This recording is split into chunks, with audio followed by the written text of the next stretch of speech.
Is here. She's done such an amazing job.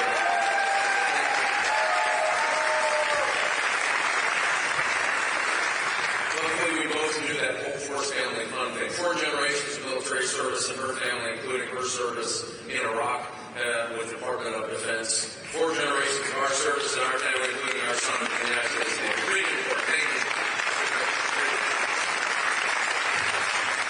Okay, just quickly. The Democrats are very proud of telling you the 4 things are that they've done this first, that they've done this first, right? I got somebody who looks like this, and they're first. So let me tell you what the 4 firsts that they have done to us in this state. First time in the history of the United States, we've imported more food than we've exported under the Democrat leadership in Washington, D.C. First time that we build more foreign cars in America than we build domestic cars in America. First time, Democrat leadership in D.C. First time that the interest payment on the Department of Defense will exceed, the interest payment on our national debt will exceed the Department of Defense. Lastly, the first time that our collective credit card debt has surpassed $1 trillion, which means people are buying groceries at 23% interest. Can we afford 4 more years of these policies? Are you better off than you were 4 years ago under the Democrat? Let me tell you the one thing that we should do. We should have just said case closed and walked off the stage. This should tell you everything you need to know about Donald Trump and Republicans and how we're going to win in November. Kamala Harris, let me back up. President Trump recently got endorsed by the Border Patrol Agents Association. Pretty good. All right, they know where the problem is. Kamala Harris just got endorsed by the IRS Agents Association. All right? Should we say it all, drop the mic, and walk out? But let me tell you this. When we started this race, Michigan was kind of written off. They said, can't win in Michigan. Too hard. Really too hard. But I'm going to tell you it hasn't been too hard, how we have won. Just last Saturday, committed folks like you who believe that there is something we're fighting for in this country went door to door, dropped literature. We hit 40,000 doors last Saturday. We've exceeded 3 million voter touches by doors and phones. We haven't done that in 30 years. We've been going after this state. That's huge.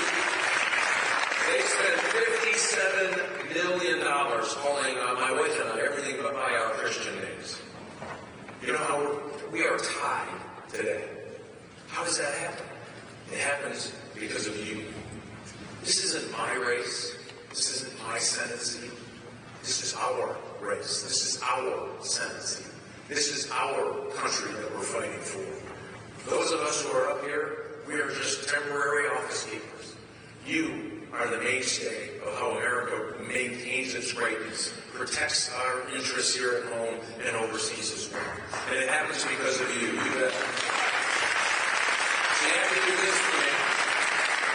There's a fashion that I have to go. I'm supposed to do it. I'm getting on a phone call with Donald Trump. I know that's a little name dropping. I got it. We're going to do a statewide call together about the importance of getting people out and organized. Because this is how we're going to win for Donald Trump, for this Senate seat, and all the way down the Republican ticket. And you've got some great members. Yeah, you got it. So let's do this. Let's just rid ourselves. For the police officers of America who have been treated like doormats come November, through our hard work, we need to say, we got your back. For the men and women who are serving our military today, who are wondering if their military service is worthy of the military that the Democrats have given them, we need to say November 5th, we got your back. For the men and women who are struggling with groceries at the end of the month, we need to stand up door to door and hangar by hangar and phone call by phone call and say, come November, we've got your back. This is that election. If you do what you're doing, we're going to continue to do what we're doing. I'm going to tell you what. We will change America for the better. We will get America back on track. It will be a place that we can be proud of, a place that we can participate and look to our children and say, we will give you the America that previous generations gave to us. Thank you. God bless. Keep up the good work. See you in November. Appreciate it very much.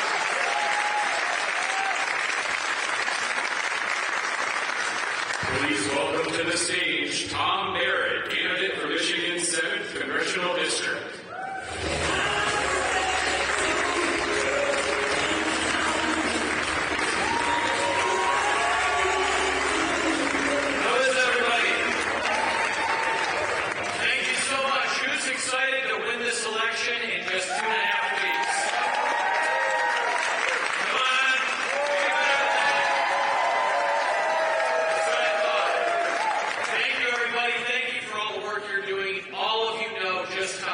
This election is and how much it matters. My name, for those of you that don't know me, I'm Tom Barrett. I'm running for Congress, Michigan's 7th District, just down the road from us here, and I so appreciate the opportunity to be here with you and to thank each and every one of you for the work that you're doing. My background, I took the very first airplane ride of my life to basic training in the Army when I was 19 years old and ended up serving 22 years in the Army. It took me around the world. Thank you. We got another Army vet over here. Sir, thank you. Handsome fellow, Army guy. Very good. Thank you for your service. I served around the world on deployments all across the world, and I came home and had the opportunity to fly some of the most amazing helicopters in the world. Could only do that here in America. And I'm not done with that fight yet. I want to continue this mission of service, go to Washington, D.C., and put our country finally back on the right track. We have so many challenges and so many problems that we're facing, whether it's our cost of living, inflation, family budgets. Mike mentioned our credit card debt that we have as Americans now for the first time in history is well exceeding over $1 trillion in the United States today. It wasn't long ago when President Trump was in office that if you worked hard in America, you had a little bit of money left over at the end of the month. But today, no matter what you do, you have too much month left at the end of your money. Every American family sees that. My wife and I are raising 4 kids in my district. We see it every single day, and our friends see it too. We have to do better than that. We have an open border that has put every American community in every city here in Michigan is now a border town. More than 10 million illegal border crossings, more than the population of the entire state of Michigan. We can't allow that to continue. We know what it takes to secure our border. We have crime that is plaguing our cities. The FBI just updated their crime statistics after telling us crime was down to show that actually crime was on the rise.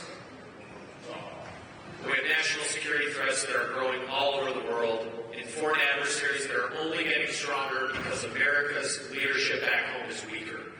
We know we have to change course. We know we have to change directions. We have to elect President Trump back to the White House. We have to put Mike Rogers in the United States Senate. We're going to get Paul Young, myself, John James, and every other Republican on the congressional ballot elected here in Michigan. And certainly, not least of all, last but not least of all, we have to flip the Michigan House so that we can finally have a Republican majority in Lansing to stop the bleeding that Direction Whitmer has put here in Michigan. So thank you again for all that you're doing. Again, my name is Tom Barrett. I appreciate each and every one of you. Looking forward to celebrating our victory here soon. Thank you.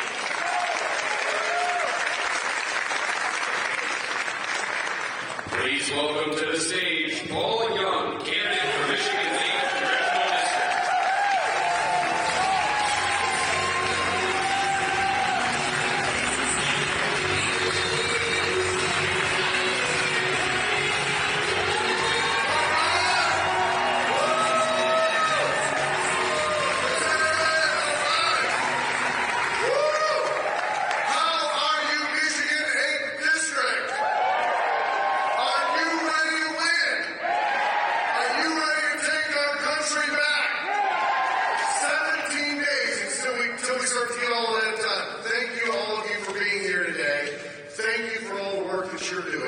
I want to share some good news. I want to share some of the concerns that we all have about the direction of our country. And I'm going to close by making sure I thank you all again. But let me share a little bit of that good news. All of you know Michigan's 8th District is Genesee County, Saginaw County, Bay County, and most of Midland County. And you know that Michigan is a swing state. You know that this Michigan 8th District is a swing district. And I'm here to make a prediction. On November 5th, or very soon thereafter, we're going to get the very good news that Donald J. Trump has won the state of Michigan. We're going to get the very good news that Mike Rogers will be our next senator from the state of Michigan.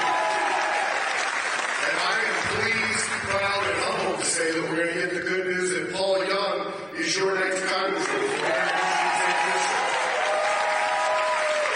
I make those predictions for a couple reasons. One, because I'm traveling throughout this district. I see the enthusiasm. I see the excitement.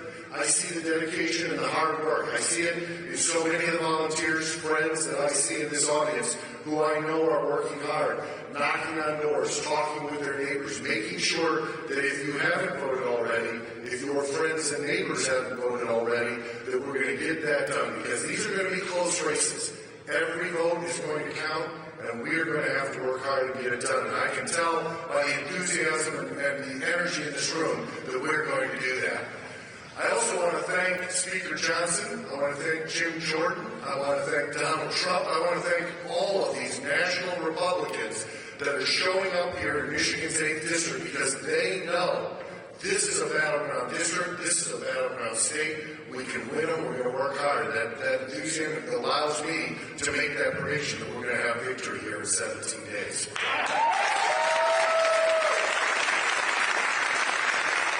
We've got a lot of great speakers. I know you guys get to hear from me frequently, so I'm not going to go over my time, but I'm just going to make sure I again tell you that with 17 days to go, please know that the volunteers that are with me, the staff that I'm working with, we are working tirelessly every day. I do appreciate your support. We're feeling very confident.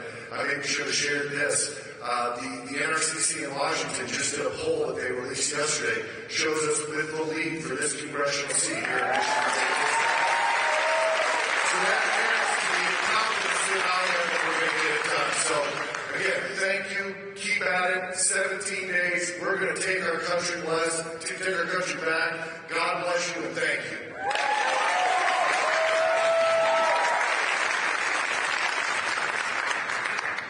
Ladies and gentlemen, please welcome Michigan's own Tudor Dixon.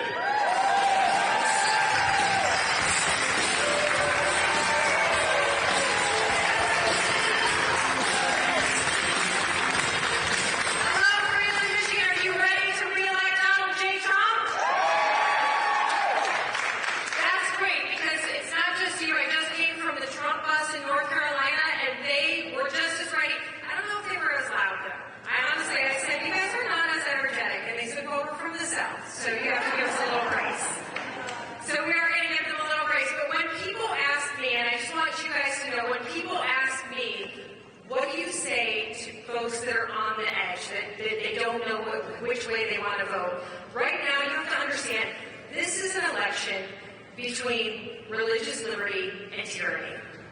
It is an election between national security and a wide-open border. It is an election between safe communities and rampant crime.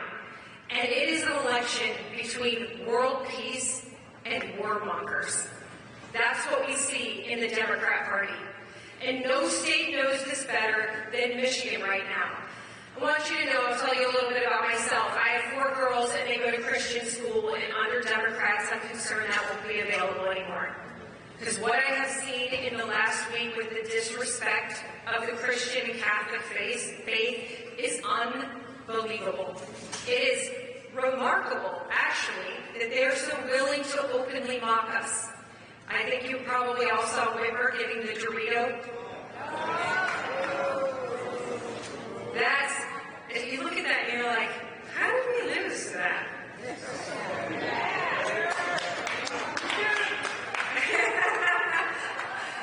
But then you look at just last night, Kamala Harris has a rally and someone says Jesus is Lord, and she says you're at the wrong rally? So now if you're a Democrat, you can't be a Christian? Folks, when they tell you who they are, you believe them. This is the most important election of our lifetimes, because as they destroy our public education, they're coming for our Christian education next. I guarantee you, Christians are not safe as long as Democrats are going to be in office, because they've told us they don't like us. And it's not just just Christians, it's any faith. We've seen how they've treated the Jewish faith. We see how they treat the Muslims. No, religious liberty is at risk in this country under Democrats. There's no more important time. But look at the other difference between Republicans and Democrats.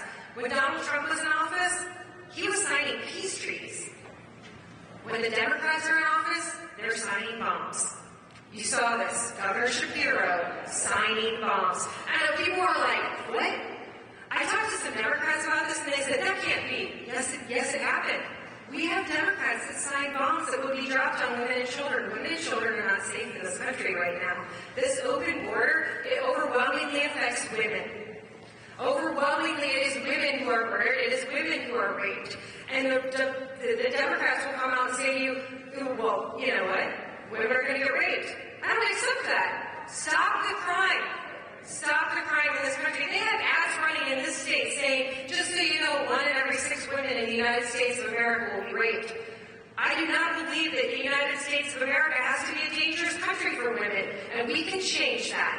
And that is why electing Donald J. Trump is so important this election cycle. But it's not just Trump. We've got to make sure Mike Rogers gets into office. We have to make sure Paul Young gets into office. And Tom Barrett, because these guys have got to support making sure Michigan is free. The last thing I'll talk about is EV mandates. That's the most important reason you need to go out for this state, that you need to go out and protect us, because they will take away the livelihoods of the people in this state. Think about that. The EV mandates have allowed the car makers to say, we're going to build new factories. But guess what? It's become so unappealing to build factories in the state of Michigan that they built them in Kentucky and Tennessee and Indiana and Ohio, and they're leaving Michigan. Gretchen Whitmer has signed the death certificate for the auto industry in the state of Michigan. And you know what? They don't even want to run on it anymore. Kamala Harris is out there saying, I'm not telling you which car you can buy whatever you want. But the mandates are telling you. She's the one putting the mandates in. It's a lie. Alyssa Slotkin, I think this is funny, in her ad, she's like, I live in a dirt road, so I can't have an EV. Have you guys seen that? I'm like, do you live by candlelight too? I mean, since when is it that if you live on a dirt road, you have like a certain vehicle you have to have? Like, oh, you're exempt. Don't believe her. That's what she's saying. She's lying to you. She signed the mandates. She's in on this. They're all in on this. They're all in on bringing China to Michigan. They're all in on getting rid of our auto industry. And that's why, for us, this is the most critical election of our lifetimes. It is for our daughters. It is for your wives. It is for our mothers. But it's for our families in general. I got to tell you, I'll just end on, for women, we are not safe in a Democrat America. And that's why you have to vote to keep women safe. But our families in general, they need to have the America that we've always known. And that's why, together, we can go out and make America great again. Fight, fight, fight. Go out there and vote. Elect Donald J. Trump. Thank you so much.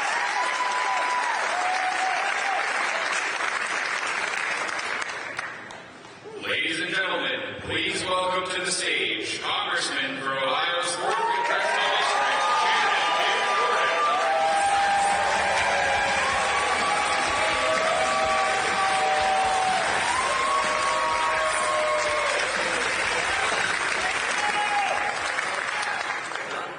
Don't clap. I haven't said anything yet. You're clapping for two. So how many of you remember when Governor Sarah Huckabee Sanders did the response to Joe Biden's State of the Union 2 years ago? She did a great job. She knocked it out of the park. But her best line, I thought, was when she said, the divide in America today is normal versus crazy. All right? All the Democrats are crazy, but the left that now controls their party is. You go down the list. It is crazy to defund the police. It's crazy. That's what they now believe. It is crazy to think you shouldn't have a border. It's crazy to let non-citizens participate in our elections. It's crazy to say men should compete against women in sports. I know we got a lot of business people out here, but just taxpayers. Think about this. They're actually talking about this. It is crazy to tax unrealized gains. Right?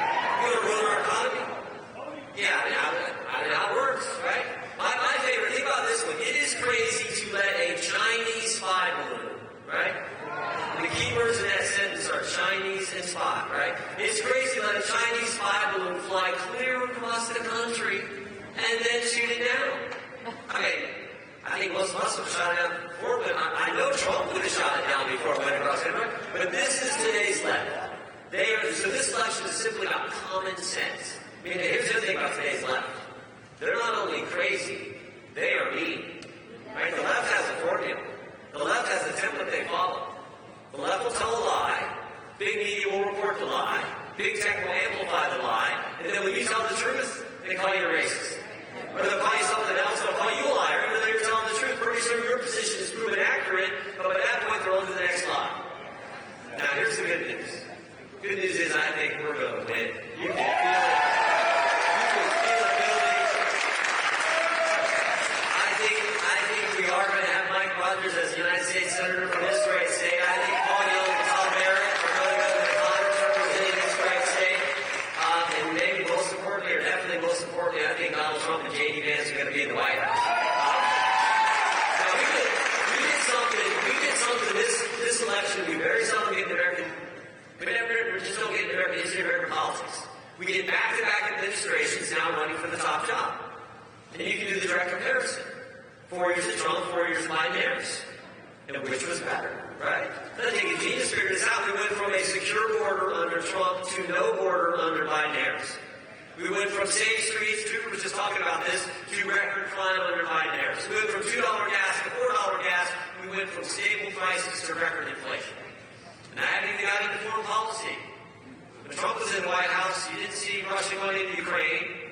You didn't see Hamas, Hezbollah, Iran attacking our best friend, the state of Israel. It didn't happen when you had a commander-in-chief who projected strength. Some smart person once said, weakness invites aggression, and that's what we've seen from Biden-Harris. So I feel a little bit about where we're headed here. I think you can feel it building out there. Here's the other thing it's on the ballot. Democrats always talk about, democracy's on the ballot. What's on the ballot here is protection of our rights and our liberties. You think about this. In the last 3.5 years, under Biden-Harris, every single right we enjoy as Americans under the First Amendment has been assaulted. Every single one. We have 5 rights under the First Amendment. Our right to practice our faith, our right to assemble like we're doing right now, our right to petition the government, free press, free speech. Everyone's been attacked. During COVID, there were governors, probably like your crazy governor here. There were governors, there were elected officials who told Americans you can't go to church on Sunday. In America. The folks who started this place, in Europe, they said, you got to practice your faith a certain way, and they said, no, we don't. We will get on the ship, we will risk it all, we will go to this place called America where we can practice our faith the way we think the good Lord wants us to, and chase down our goals and dreams. That's what America's all about. And there were elected officials said no to that. And you think, right to this, I was telling the story 2 years ago. I spoke to the New Mexico Republican Party in Amarillo, Texas. Because they had to go to Texas to get the freedom to assemble, but their crazy Democrat governor wouldn't let them do it in their own state where they pay taxes. And on it goes. But the most important liberty we have, most important liberty of all 5, is our right to talk. Because if you can't speak, you can't practice your faith, you can't share your faith, you can't petition your government, and you don't have a free press. And that's what they're coming after. Now here's the good news too. Did you ever think you'd see this amazing coalition? Did you ever think you'd see Donald Trump, Elon Musk, RFK Jr., and Tulsi Gabbard on the same team? A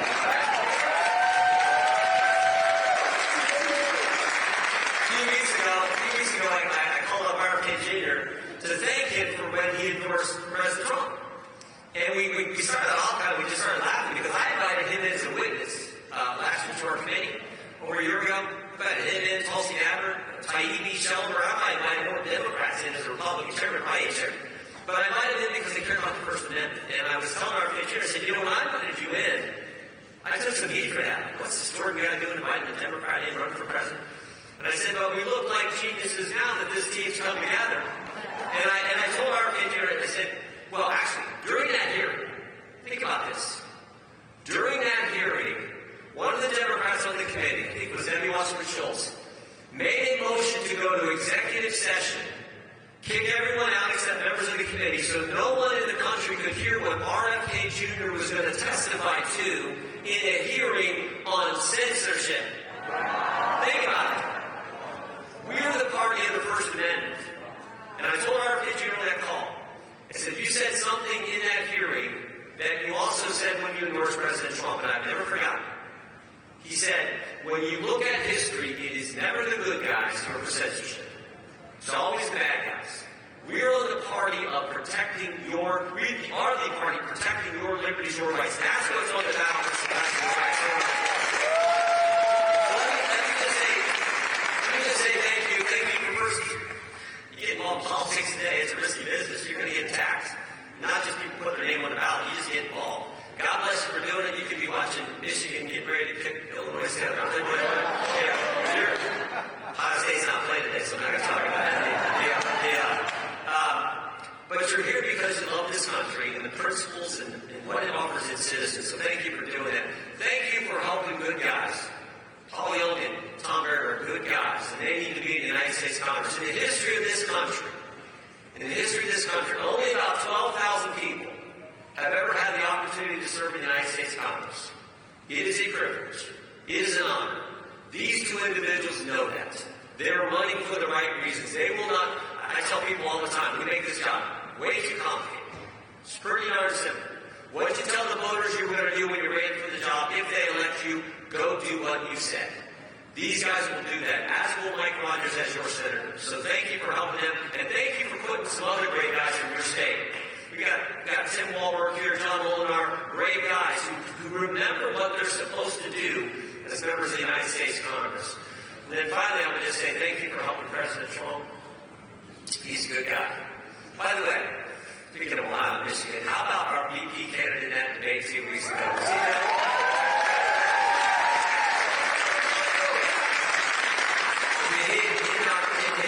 JD's very first response, he talked about what this country gives to its citizens, the chance if you do have a goal and a dream and you're willing to work hard, good things happen. And for him to say that from the experience that what he's been through in his life, his experience, I love that. By the way, it was fun too that he kicked Tim Walz's tail, because Walz is the guy who started this whole weird stuff, right? JD Vance, we're like, what are you talking about? I was telling a group the other day, weird. J.D. Vance came from the humblest of families, on public assistance, United States Marine, Ohio State grad, Yale Law School, successful businessman, best-selling author, sold so many stinking books they made a movie about it, United States Senator from the 7th largest state in the Union, VP candidate for one of the major political parties, and he's 40. That ain't weird, that is amazing, right? That is the American story. So thank you for supporting him and, of course, President Trump. What President Trump has been through these last 8-9 years, what the left has done to him, what the swamp has done to him, amazing. And his attitude it's just been I remember 2 years ago, you all probably remember this too, you think what it is, this violence campaign, then Mueller, then impeachment, then the foreign indictments, then they raid his home, and then then this the 14th Amendment they tried, of course, 2 assassinations. What this guy's been through it all, he's remained committed to doing what he told us he was going to do and fighting for our country. And so a couple years ago, when they raided his home, we're all watching this, Holly and I are home watching this, and we're probably just like you, we're like, I can't believe this is happening. This is not the kind of thing we do in America. Go to former president's home, the leading candidate to be the next president. And so we're watching this late at night, probably just said to Holly, I said, I'm just going to call him. I call him up and he answers. He doesn't even say hello. He just goes, Jim, this is the best thing that's ever happened to our party. He goes, my numbers are going to go up. And I'm like, it's amazing attitude. And I said to him, I laughed, just like we're doing. But I said to him, well, maybe, Mr. President, there are guys with windbreakers on that say FBI on the back going through your house in America. That is not supposed to happen. And through it all, he has a great line he uses probably every single rally he gives. He says, they're coming after me because I'm fighting for you. And that is the truth. That is the truth. You all understand that. So you're in a position where one of those 7 states is going to decide this thing over the next 17 days to make sure that we send President Trump back to the White House so he can fight for the things that make our country the special, special place that it is. And while you're doing that, make sure you put Mike Rogers in the Senate and these 2 great guys in the United States Congress who were on stage with us here earlier. God bless you. Thank you all.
loves America so much that he is willing to work around the clock to ensure that we can preserve it.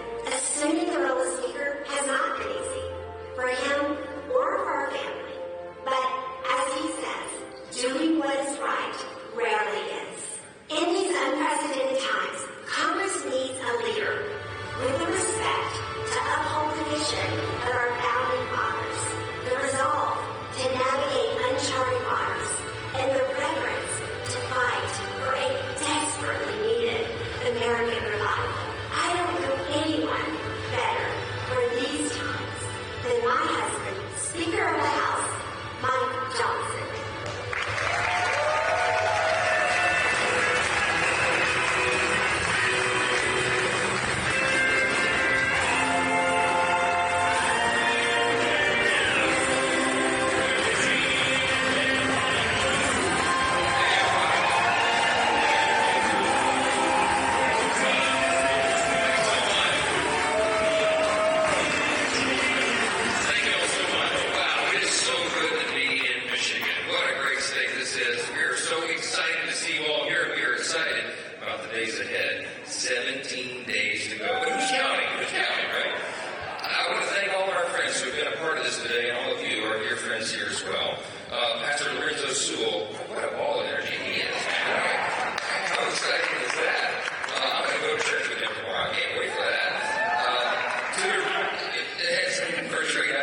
Tudor Dixon is an amazing American patriot. I was just a guest on her podcast, so I don't know when that's airing, but listen to that. We had a great conversation. We had Tom Barrett, of course, your next congressman for Michigan 7. Paul Young, your next congressman from Michigan 8. Yes.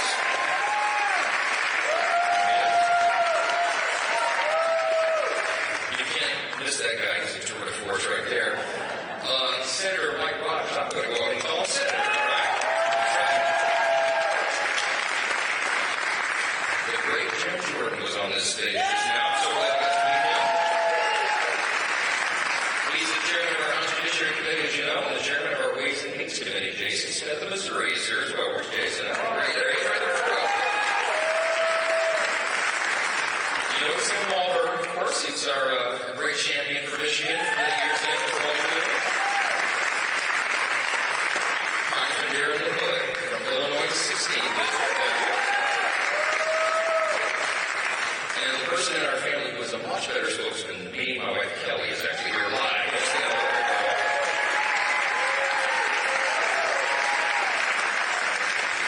Well, listen, we're so glad to be here, so grateful to be in the Great Lakes states, and it's one that is so important to the country. And we couldn't think of a better place on the map to do the American Revival Tour than Freeland, right? As we pronounce it back home, Freeland, all right? It's Freeland. And that's what we're trying to preserve, is freedom. The freedom for our children and our grandchildren to pass along. Freedom, as Ray reminded us, is not handed down in the bloodstream. It's got to be fought for and protected and preserved and taught to the next generation. And that's what we're all about. And that's what this election cycle is all about. And we're so grateful for that. Now, 17 days to go, and we're feeling really good. And I want to be an ambassador of hope today and give you the reasons for the hope that Scripture tells us to do that. And I'm telling you, I'm absolutely convinced we are going to win the White House. We're going to take back the Senate. We're going to go down to the floor.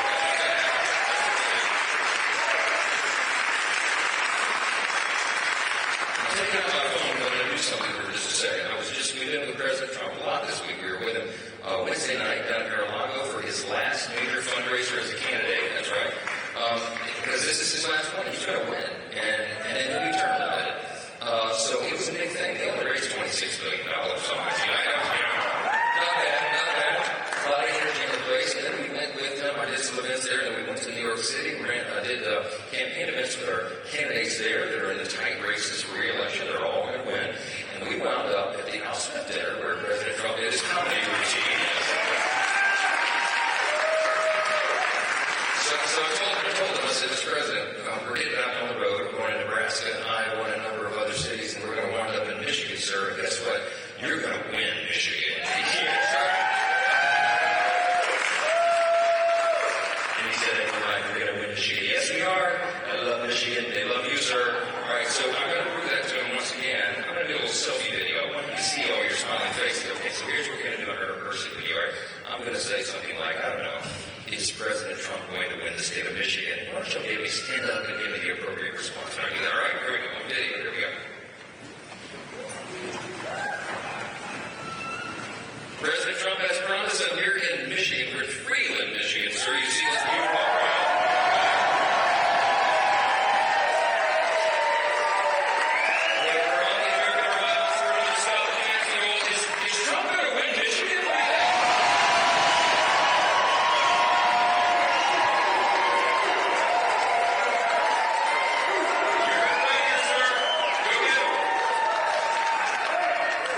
going to determine the future of the country.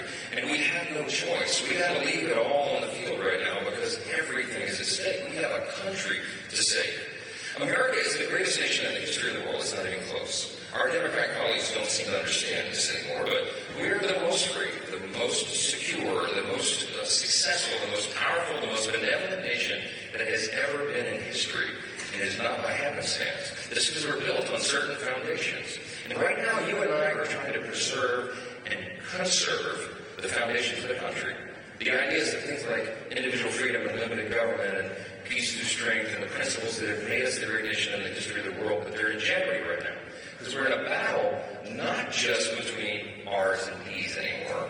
It is that, but there's something much more fundamental going on. Right now we're in a battle between two completely different visions for who we are as a nation and who we're going to be. See, we believe in our Judeo-Christian heritage, as Tudor was talking about earlier. We believe in the principles that Jim Jordan had been fighting for, Tim Walker, or Darren LaHood, and Mike Rogers when he was in the House. They're fighting for those principles. But right now, y'all, this is not y'all like I'm in the South. Okay, you guys, I don't know what you say in Michigan, both. Okay, my friends, all right. How many of you know this is not your father's Democratic Party? Okay? I mean, it's very different now. They have disdain for the founding principles that we're trying to fight for and preserve and conserve. That's what we are as conservatives. Because they envision that America would be something totally different. They want us to be some sort of European-style Marxist utopia or something. And we all know that that is a dangerous fool's errand. But I'm absolutely convinced, I'm energized, and I'm excited because I believe that the American people are awakened to this nonsense. I think they've had enough. I think they're fed up and fired up. And I think that we're going to capitalize on that opportunity. I think we're going to win. I think we're going to win.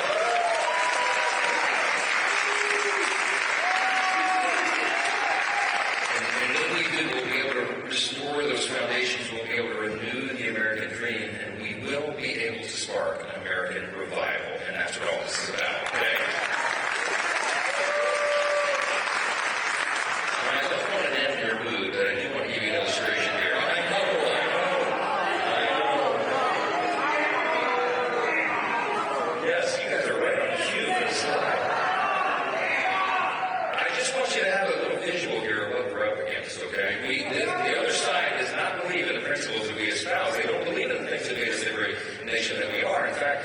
Dismantle those foundations right now. They're doing it every day. We cannot afford 4 more years of Kamala Harris having any power in the country, okay? We cannot have Chuck Schumer in charge of the Senate for another term. We cannot have Nancy Pelosi and Hakeem Jeffries in charge. These are, what you're looking at right here would be your committee chairs, okay? I mean, this is the most far-left, radical, extreme, leftist leadership that the House would ever have. And you know what they would do with that power. Number one, hey, let me tell you, they would impeach Donald Trump on day one of his office. I mean, we've already seen what they've done. Jim Jordan and I developed a subspecialty in impeachment defense. We didn't know we'd ever have to do that before. We had to do it twice already. They won't waste any time. They're terrified that Donald Trump is going to make America great again, and they don't want that to happen. They would tax us into oblivion. They would spend us into oblivion. They would keep the borders wide open. You know what their agenda is. You've already seen a little taste of it. And if they were in charge, that woke ideology that they've been pushing on our children, on our military, would be completely unleashed.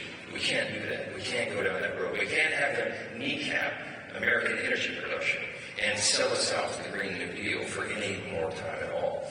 They will put America last, and they will surrender America's role as the last great superpower on the earth.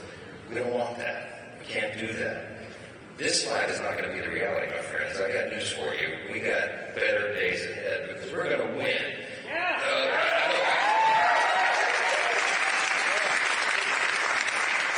I'll give you the reasons for hope today, okay? Because this is not groundless optimism. I'm going to give you some real data and real numbers because I've been traveling the country nonstop for the last 11 months. I've been going all around the country. So far, we've done events like this in over 230 cities in 40 states, okay?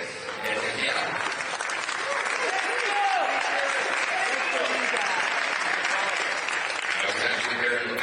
When I took this job, they beat me down mercilessly. I'm like 4 inches shorter, but that's okay.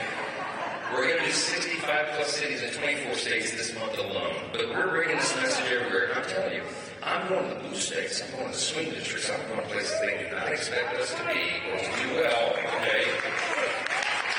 No matter where we go, the people are fired up and they are fed up. And I'm absolutely convinced we finish strong for the next 17 days. We're going to get this done. We can and we will win. And let me tell you why. 3 things. We have the right environment, we have the right answers, and we have the right candidates. You've heard a couple of our candidates here on this stage today. You know how high quality they are. Let me tell you about the environment, okay? This is going to be a close election, of course, and the polls and major election predictors are giving us the edge here. They see that we have the advantage because they're sensing a little bit what's going on out there. Now, I don't think the polls are fully registering what we're experiencing and seeing, but I'm telling you that in this election, when they count the numbers, my friends, they're going to see that there was a demographic shift in the electorate. What am I talking about? I believe we're going to have a record number of Hispanic and Latino voters, Black African American voters, Jewish voters, union workers. Here's a couple of numbers on the slide. Just comparing the last presidential cycle with right now.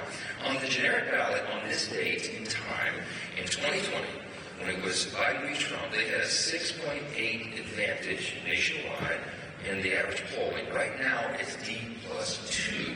Okay? How many of you know Donald Trump exceeds the polling expectations? Right? Okay? You can add a bunch of numbers to that column there on the right. I'm telling you, he is going to dramatically outperform what they expect. Hispanic and Latino voters, at this time last cycle in 2020, the Democrats had a 36-point advantage. That has been whittled down to +14. Okay? Union voters, it was almost automatic that the Democrat nominee for president would get the nominations of all the great big unions and all the union voters. But that ain't happening right now, my friends, okay?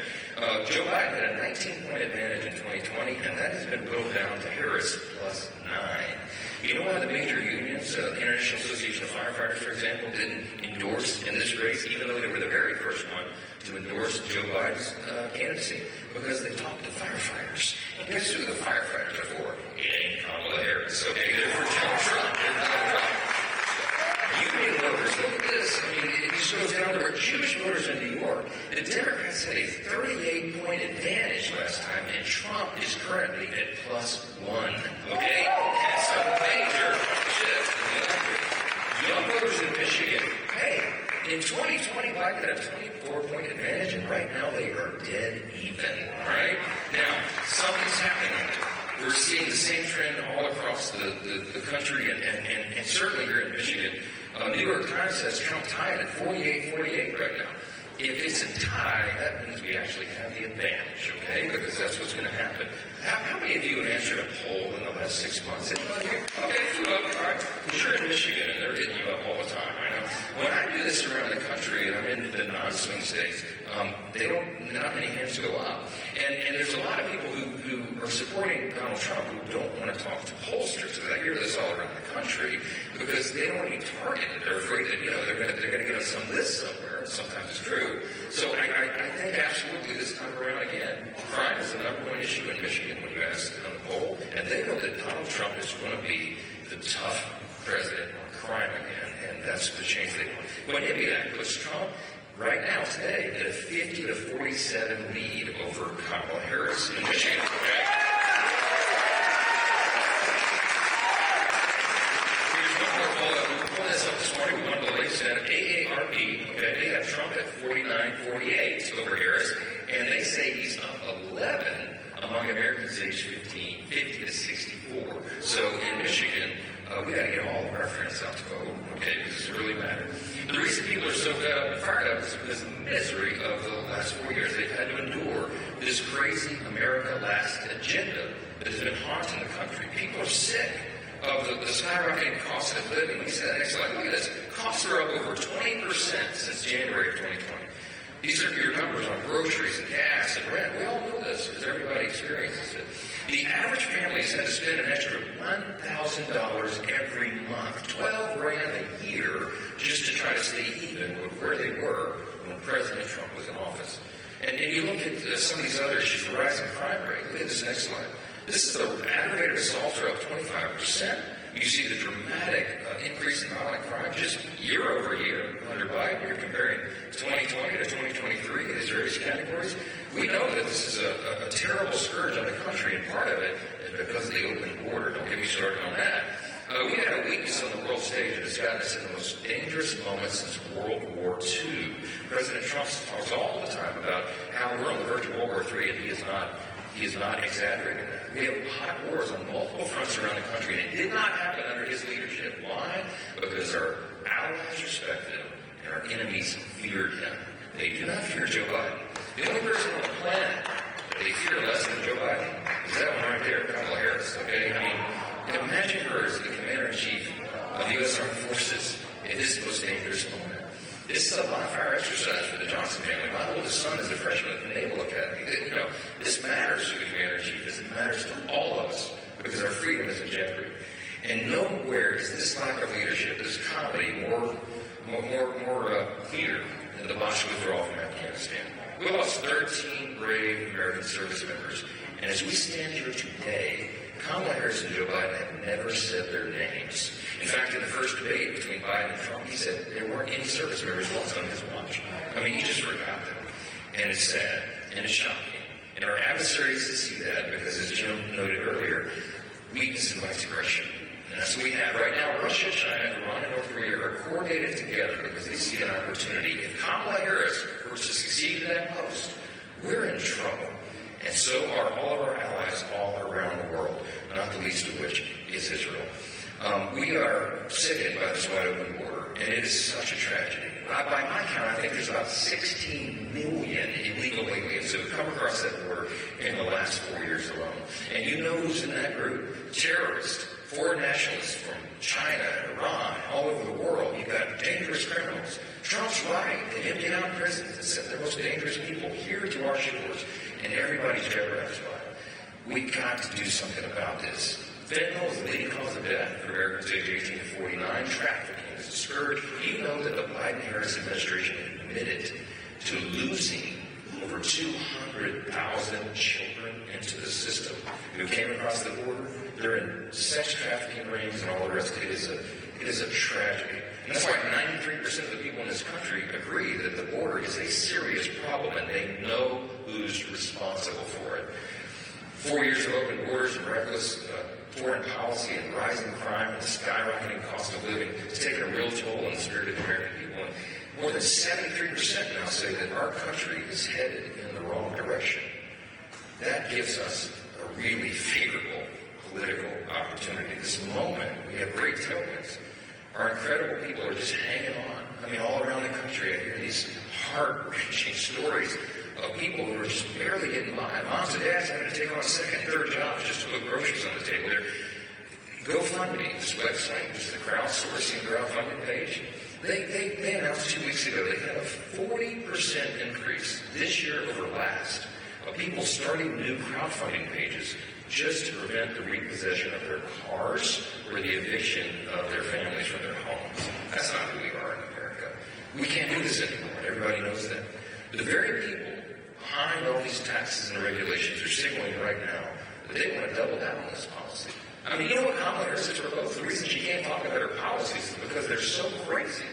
She wants to centralize the price control. She wants the government to do that. She wants taxes on unrealized gains. She wants to increase your taxes dramatically.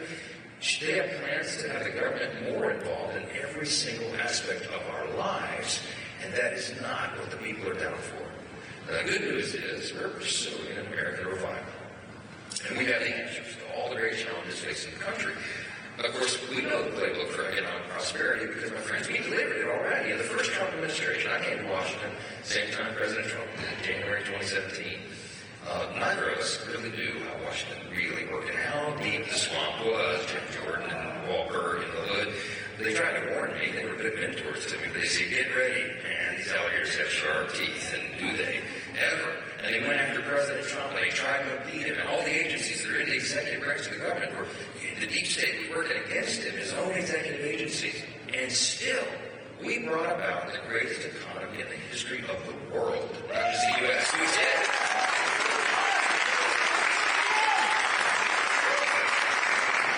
We had unified government for those first 2 years. Republicans were in charge of the White House, the Senate, and the House. You know what we did? Everything we always said we would. We did what what we said we were going to do, Jim Jordan. That's the title of his best-selling book, okay?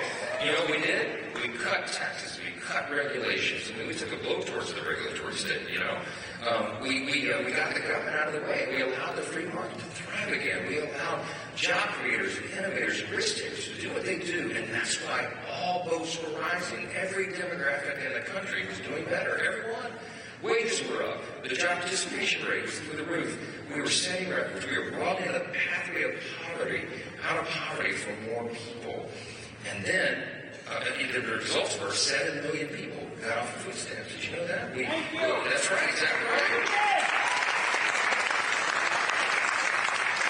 Middle class income rose by $6,000 on average around the country. Incomes rose in every single area of the United States, every single metro area across the map for the first time in nearly 3 decades. That's a big thing.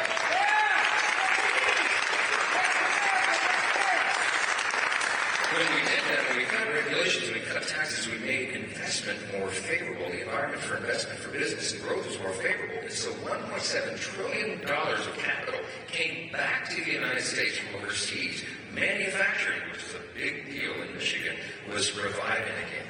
And we stood up to the countries that were exploiting our one-side trade deals, and we added 510,000 manufacturing jobs for our middle-class workers. Everything was going great. We expanded apprenticeships. We had over 850,000 workers at the lowest unemployment rate in half a century. Record low rates of unemployment for African Americans and Hispanic Americans and people without even a high school diploma. In brief summary, we got the economy going again. We had American energy dominance, not just independence. We were exporting and exporting. Ronald Reagan used to remind us that government is not the solution to our problems. Government is the problem. And we implemented that in the first Trump administration. So this isn't theory. The House Republican Conference got together, and after the Biden-Harris administration took over, we rolled up our sleeves. We only had a narrow majority. We had the smallest majority in U.S. history, okay? But at least we had the majority in one chamber. The last 2 years has been a rocky valley to climb through. Newt Gingrich said Speaker Johnson has the most challenging speakership since the Civil War 160 years ago. We put that in an op-ed, and I called him. I said, Newt, are you trying to encourage me, man? He said, no, would you read the rest of these? I said, you're doing an excellent job. I just said the job's become almost impossible. Because we had a one-vote margin. Like a one-vote margin. Think of it. Y'all manage people in your businesses and stuff. Imagine if one of your employees who was the toughest to get along with, imagine they could get up every day and start an international incident, because that's what our guys do, right? So it's been happening to the Speaker of the House, and the other half is a mental health counselor every single day. Sit down with everybody, work through their problems, and we did it. We built consensus, and we kept the team together, and we got ourselves positioned and won the majority. But if we had not had that tiny majority, if we had not had even a one-vote majority, my friends, we'd already be living in a completely Marxist country. You understand? We stopped the agenda of the Democrats. We stopped the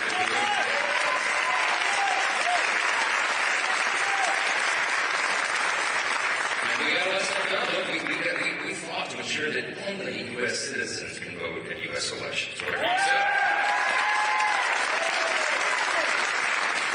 We passed the strictest border bill that has ever been enacted by the Congress. H.R. 2 is sitting on Chuck Schumer's desk collecting dust where all of our great legislation went, including the bills that we passed to unleash American energy and stop the woke ideology. And we passed bills to protect girls and women's sports and uphold parents' rights. We passed bills to get tough on China and Iran, and we passed support for our ally Israel that's fighting for its very survival. Look, I'm proud of what we accomplished, but we got to do this now, and we got to get control of Washington again. President Trump is the right leader for this moment to take back the White House and get us back on the right track. We're going to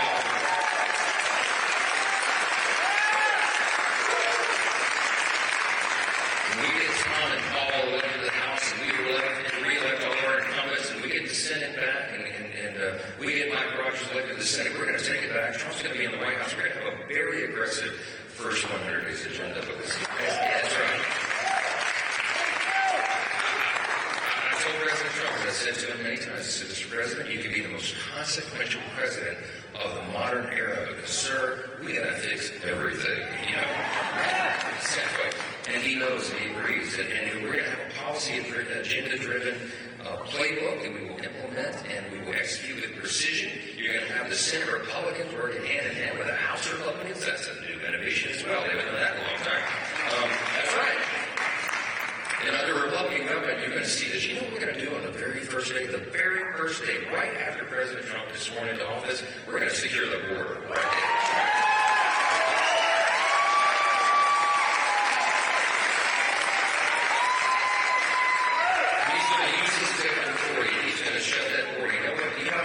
Some crazy leftist group is going to sue them in court to try to stop it. They're going to lose, but in the meantime, we're going to go in, and the House and Senate working together. We're going to pass our legislation to get it done.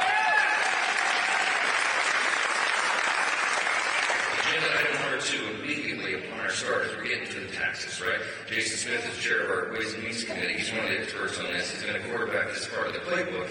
We're going to make sure that the Tax Cuts and Jobs Act tax cuts don't expire, because if we don't do that in 2025, oh man, we'll have the biggest tax increase in U.S. history. So we're going to get that done, and then we're going to take an actual blowtorch to the regulatory state. Okay?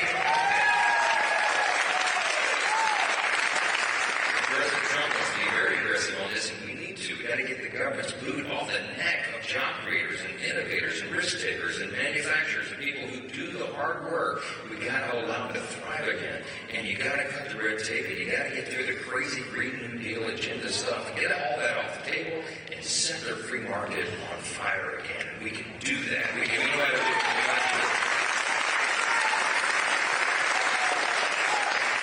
We're going to get right about all the agenda items that everybody believes in. We know what the people are concerned about. We know how to fix it. We've already demonstrated this. This is not theoretical. The thing about this presidential election is, for the first time since the 1880s, you have 2 people running for office who have actually done it before. We had a Trump administration, and we have suffered through a Biden-Harris administration. This is not theoretical. This election's got to be about record over rhetoric. It's got to be about policy over personality.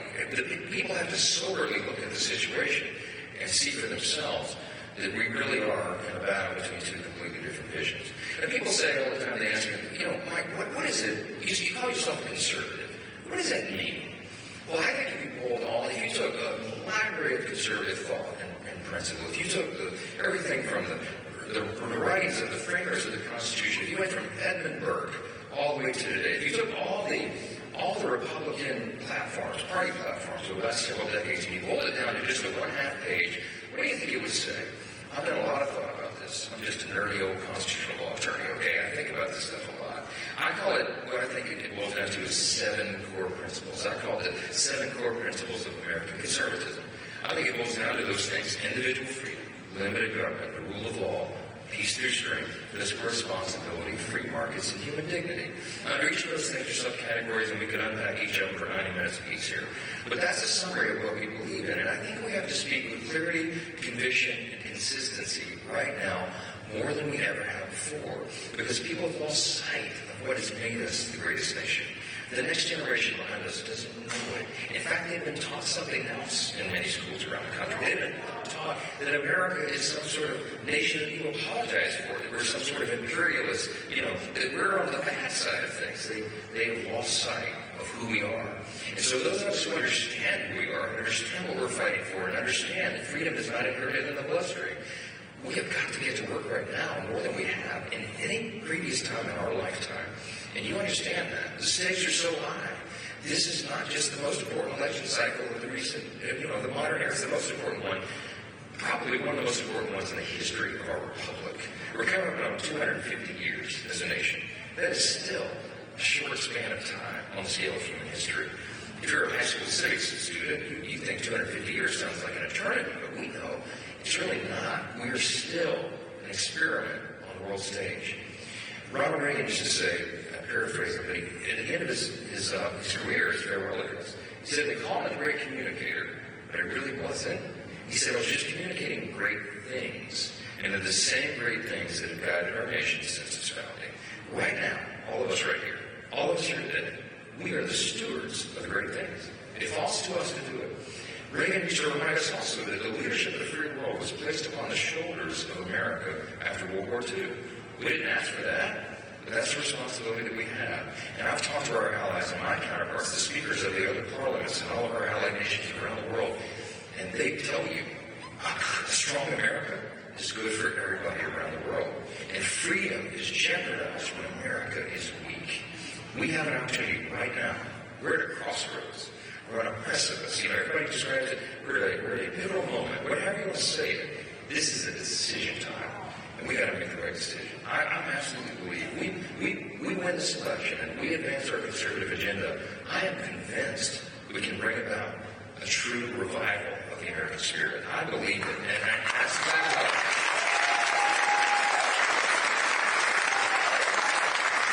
But that is not going to happen unless we will ever see to get this done. 17 days to decide the fate of the republic. I want to tell you that Michigan matters more than most. You know that. How Michigan goes, so goes the country. So goes our majority in the House. So goes the U.S. Senate. It's never been more important than it is right now to get this done. And your presence here today shows us you believe in this.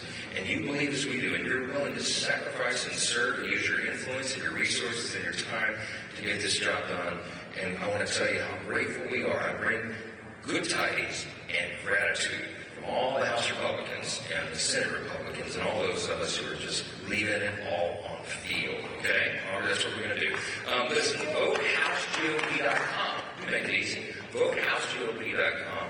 You can send friends there and make a plan. Vote early. I think the states have already started. And it feels wrong to us somehow to vote early, but we got to do it. That's what the Democrats do, right? I'll leave you this one quick story with President Trump that I think will inspire you as it does me. About 4 weeks ago now, we were backstage at the Washington Hilton, and President Trump that day had spoken, I think, at 5 different events in 3 states. No kidding. And we both spoke at this event here backstage, and we were just having a moment together before we took off to go to different swing states to do our job.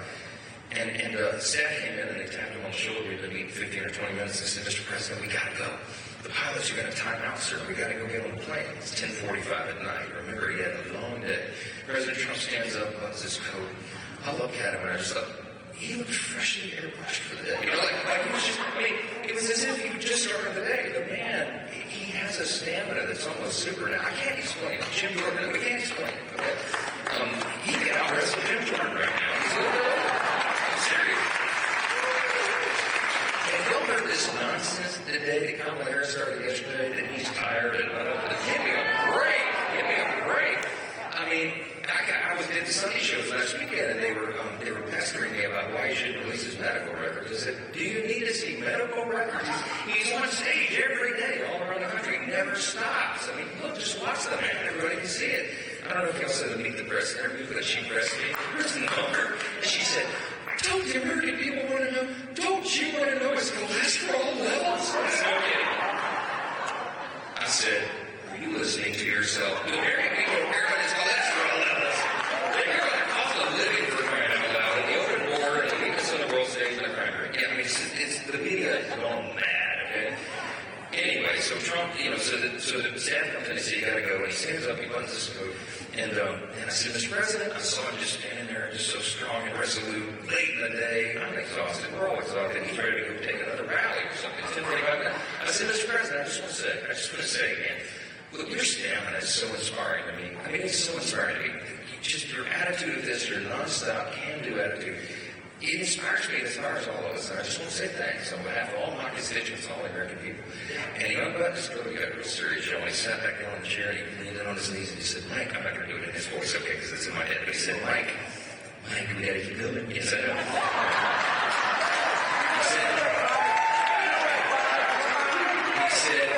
said, Mike, we got to leave it all on the community. All on you. Exactly right. And he said, you know what he said? Seriously, he said, Mike, I told my staff to vote me out every minute of every day, from now to the election. This is like 4 weeks ago, right? All the way through the election. He said, Mike, because what if we lost? He said, we have such regret. He said, I would regret so much. What if I could have done one more rally, one more event, shaking one more hand? I said, gosh, I wish I'd have videoed it on my phone, because we would have already won the election. It was so genuine, it's straight from his heart, and it inspired me so much. I said, man. So the next morning, we had all the House Republicans together for our weekly breakfast. And I told them that story that happened the night before, and I said, my guys, men and women, listen, if our nominee for president can go at that pace, leave it all on the field, suffer the actual assassination attempts on his life and all the onslaught that's been on him since he came down that golden escalator. If he can do that, and he's willing to do it, every single one of us needs to commit to leave the same level and leave it on the field. That's exactly right.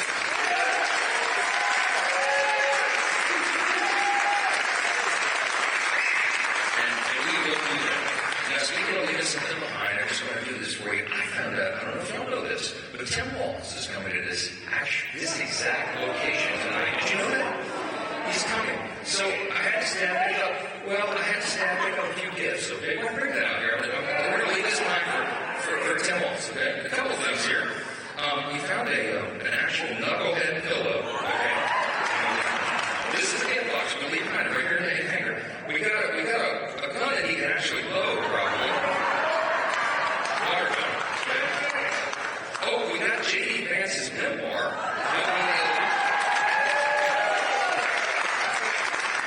We got a calendar.